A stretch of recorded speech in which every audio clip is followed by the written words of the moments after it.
Action! Chop chop. All right. So with the van, we're getting there.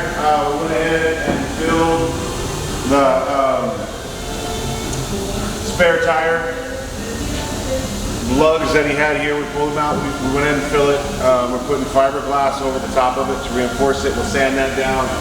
And then body work it. Also, you can see all the body work that's currently being done all over the whole van. Try to get it squared out and straight. Also, you can see here we're having to chase a few things. Like some of the pitting is going all the way down into the metal. So we're having to chase that in a few places. Taking care of the rust. But other than that, we're almost there. Hopefully we'll be doing primer today or tomorrow.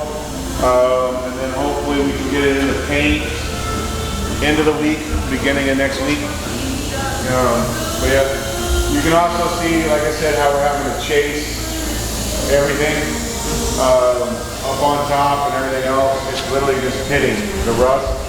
So we're chasing it, going back, but we'll get it. I'll take and I'll put etch there, and then high build primer, and then we'll go from there.